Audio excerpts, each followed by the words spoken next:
यही निशानी है। जो सच्चा मित्र होता है,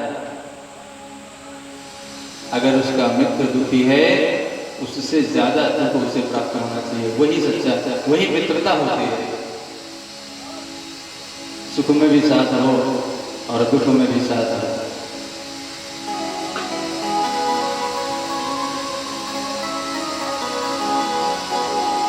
गोस्वामी जी लिखते हैं कि जेना मित्र सम होई दुखारी, जेना मित्र सम होई दुखारी, जेना मित्र सम होई दुखारी, जेना मित्र दुख होई दुखारी, जेना मित्र दुख होई दुखारी, जेना मित्र दुख होई दुखारी, तिनहि विलोकन आस तुम्हारी, तिनहि विलोकन पात तुम्हारी, तिनहि विलोकन आत तुम्हारी, तिनहि विलोकन पात तुम्हारी, जेना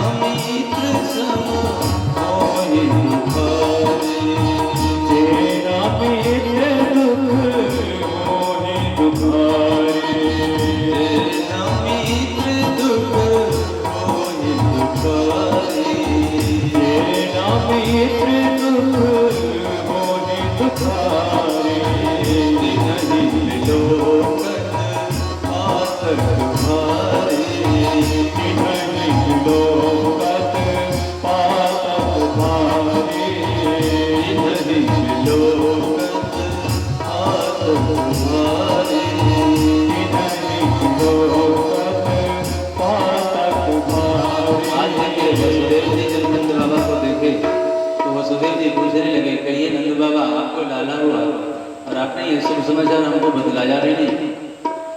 नंद बाबा दुख व्यक्त करते हुए बोले, देखो मित्र, अहो तेरे देवकी पुत्रा कंसेन बहवो हता, एका वसिष्ठा वरजा कन्या साप्य दिवंगता। आपके से मित्र मृत्यु को प्राप्त हो गए, कंस ने मार दिया। इस बात का इतना कष्ट था हमें कि वसुदेव सच कहें तो बताने की हिम्मत ही नहीं पड़ी आपसे। अंतरात्मा ने कहा ही नहीं कि हम आपके सामने ये शुभ समाचार अपना सुना सके। आपके दुख के सामने मैं अपने सुख को भूल गया, अपने आनंद को भूल गया। अब तो महाराज दोनों मित्र बात कर रहे हैं। देखिए, जब कोई मित्र बड़े दिनों के बाद मिलते हैं तो बचपन की कुछ चर्चाएं होती हैं। चर्चा करते करते अचानक वसुदेव जी को ध्यान आया। वसुदेव जी सोचने लगे, नेहंस्ते बहुत हितम संतुत्पात सगोकुले। वसुदेव जी को तो पता है कि यहाँ से राक्षस और राक्षसियों को कंस भेज दिया है युद्ध करने के लिए बालकों का। और सरकार कहते हैं कि वसुदेव जी ने कहा, देखो नंद बाबा, आजकल हम थोड़ा बहुत ज्योतिष का ज्ञान प्राप्त कर लिया है। अच्छा बाबा बताओ क्या बात है। वसुदेव जी ने कहा, नंद बाबा, हमको लगता है कि आपके गोकुल में कोई उत्पात होने वाला है। अब तो महाराज सब कुछ भूल गए नंद बाबा और लंबे लंबे कदमन के साथ गोकुल की तरफ प्रस्थान कर गए। और जब प्रस्थान कर रहे हैं महाराज तो मन ही मन भगवान श्री नारायण का ध्यान कर रहे हैं, मंत्र जप कर रहे हैं और उनसे निवेदन कर रहे हैं, प्रभु हमारे गोकुल की रक्षा कीजिएगा। बोले बोले बोलो चल भगवान की जय। नंदा पति वचः सौरैर्नमशेषे विचिन्तय हरिर्जगाम शरणमत्वा ब्रह्मसंकितः। नारायण भगवान का मंत्र जप करते हुए नंद बाबा गोकुल की तरफ प्रस्थान कर दिए। और इधर कंस ने भेजा था पूतना को। पूतना जैसे बाल घातरी बालकों का वध करते करते सरकार पहुंच गई गोकुल की तरफ, और गोकुल के निकट पहुंच गई। कंसेन प्रहिता घोरा पूतना बाल घातिनी शिशों सचार विगणन्ते पुरग्राम प्रजादिषु। और गोकुल में प्रस्थान करके गोकुल में प्रवेश की। गोकुल में प्रवेश करने के पश्चात नंद भवन में प्रवेश कर गए। और जिस लाइन में महाराज लगी थी सारी गोपिकाएं बधाइयां देने के लिए, उसी लाइन में एक सुंदर स्वरूप बना करके खड़ी हो गई पूतना। आज पूतना को देख करके ऐसा लग रहा था जैसे साक्षात लक्ष्मी मैया पधारी हो। गोप्यः श्रियं द्रष्टुमिवागतां पतिं। गुरुदेव भगवान बतलाते हैं कि आज पूतना को देख करके पता ही नहीं चल रहा है कि पूतना ये राक्षसी है। ऐसा दिव्य देह धारण किया, दिव्य स्वरूप धारण किया। आज पूतना ऐसा लग रहा है जैसे साक्षात स्वयं लक्ष्मी मैया पधारी हो श्री राम वैकुंठ से। और जब यशोदा मैया के सम्मुख पहुंची तो यशोदा मैया से प्रणाम की। प्रणाम करने के पश्चात यशोदा मैया से कहने लगी, मैया क्या हुआ, मैना पहचाने हो? यशोदा मैया संकोच में पड़ गई कि सारी गोपिकाएं हमें बधाइयां दे रही, अगर मैं इस सबके बीच में इनसे परिचय पूछते हूँ तो कैसा महसूस होगा। इससे अच्छा है कि सब बधाइयां दे लें, बधाइयां दे लें, उसके पश्चात हम इनसे पूछेंगे कि बहना कौन है। अब तो सरकार लाइन में खड़ी पूतना और कन्हैया के पास पहुंच गई। और जब बधाइयां दी तो कन्हैया ने जब देखा पूतना को तो अपनी आंखें बंद कर ली। प्रश्न कर दिए, महाराज ये बताएं कि कन्हैया ने जब देखा पूतना को तो अपनी आंखें बंद क्यों कर ली? गुरुदेव भगवान बतलाते हैं, अनेकानेक संतों ने अपना अलग अलग मत दिया है। भगवान नेत्र इसलिए बंद कर लिए मानो ये बताना चाहते हो, भोलेनाथ से आज्ञा लेना चाहते हो कि प्यारे प्रभु हम तो आए थे ब्रज में, गोकुल में आए थे, यशोदा मैया के यहाँ आनंद भवन में इसलिए आए थे कि चल रहे हैं माखन मिश्री का सुमधुर आनंद लेंगे, माखन मिश्री खाएंगे, लेकिन हमें लगता है कि यहाँ पर आने के बाद सर्वप्रथम विषपान करना पड़ेगा। अथवा एक संत बतलाते हैं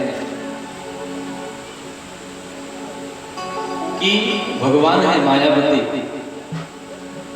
और पूतना भी सौंदर्य रूप धारण किया है, ये अपनी माया से धारण किया। ये माया का रूप है और माया मायावती के सामने माया टिक नहीं सकती। इसलिए भगवान दृष्टिपात नहीं किए। मानो भगवान ये बताना चाहते हो, अगर हम इसकी तरफ देख लिए तो अपने स्वरूप में आ जाएगी और यशोदा मैया आदि घबरा जाएगी। इसलिए सरकार प्रभु नेत्र बंद किए। बोले भक्तोत्सल भगवान की। पूज्य गुरुदेव भगवान बन जाते हैं। एकांत दबा करके कन्हैया को अपने अंक में भर लिया, अपने गोद में ले ली पूतना। और जब अपने गोद में ले लिया, गोद में उठा करके महाराज स्तनपान कराना शुरू कर दिया, विशाख स्तनपान कराना शुरू किया। गुरुदेव भगवान बतलाते हैं कि प्यारे प्रभु स्तनपान किए, दुग्धपान किए और दुग्धपान करते करते उसके प्राणों को खींचना शुरू कर दिया। और जब प्राणों को खींचना शुरू कर दिया तो जोर जोर से चिल्लाने लगी पूतना और चिल्लाते हुए बाहर की तरफ भागी। मानो भगवान ये बताना चाहते हो, छुड़ाने का सतत प्रयास किया लेकिन फिर भी प्रभु नहीं छोड़े। भगवान तो कहते हैं प्यारे कि जो तू आवे एक पग मैं आऊं पग साथ। भगवान कहते हैं कि मैं पहले तो पकड़ता नहीं और पकड़ने के बाद मैं किसी को छोड़ता नहीं। फिर जीव कितना भी हमसे भागे लेकिन हम उसको कहीं जाने नहीं देते। महासा मुंच मुंचालमिते प्रभाषिणी निष्पीड्यमाना खिल जेवमरमणि। मर्म स्थानों में इतनी पीड़ा होने लगी पूतना के छोड़ दो सा मुंच मुंच, छोड़ दो कह करके बाहर भागने लगी। और जब बाहर गई महाराज तो भगवान उसके प्राणों को भी खींच ले लिए। खींचने के पश्चात उसकी माया जो दिव्य स्वरूप था वो अपने स्वरूप में आ गई, विशाल देह पूतना का हो गया। और प्राणांत हो गया पूतना का। 6 कोस में पूतना का शरीर गिरा। बोले भक्तवत्सल भगवान की जय। पद्मानो विदद्रेह श्रीगभ्यो चिंतरद्रमा। जब 6 कोस में गिरा पूतना का देह, तो प्यारे कहते हैं जिस वृक्ष के ऊपर पूतना का देह, पूतना का हाथ बढ़ा वो वृक्ष चकनाचूर हो गया। कटे पेड़ की तरह, भयंकर पहाड़ की तरह पूतना जमीन पर धड़ाम से गिर पड़ी। और जब पूतना गिर पड़ी तो यशोदा मैया आदि घबरा के बाहर भागने लगी। और इधर जब आकर के देखते हैं तो प्यारे प्रभु पूतना के उदर पे क्रीड़ा कर रहे थे। बोले भक्तवत्सल भगवान की जय। तुरंत यशोदा मैया जाकर के पकड़ी कन्हैया को, अपने अंक में लिया, अंक में भर के गोमूत्रेण स्नापयित्वा पुनर्गो रजसार्भकम्। गाय के गोबर से, गाय के पूंछ से झाड़ा लगवाए और ब्राह्मणों को बुला करके ग्रह शांति करवाई। नजर उतरवाई यशोदा मैया ने। बोले भक्तवत्सल भगवान की जय। बाल कृष्ण लाल की जय। पूज्य गुरुदेव भगवान पूतना का परिचय देते हैं। भगवान ने कहा कि पूतना जैसे राक्षसी जिन्होंने अपने स्तनों में कालकूट नामक विष लगा करके आई और भगवान को स्तनपान कराई, भगवान को मारने का प्रयत्न किया, लेकिन प्यारे प्रभु ने उसको माता की गति प्रदान करे, उद्धार कर दिया। भगवान इतने दयालु हैं, इतने उदार हैं प्रभु। गुरुदेव भगवान परिचय देते हैं। पूतना लोक बालघनी राक्षसे रुधिरासना। पूतना बाल घातिनी है, बच्चों को मारना इसे बड़ा ही प्रिय है, लेकिन ऐसी महान पापी पूतना को भी भगवान श्रीधाम प्रदान किए, परम पद प्रदान किए। बोले भक्तवत्सल भगवान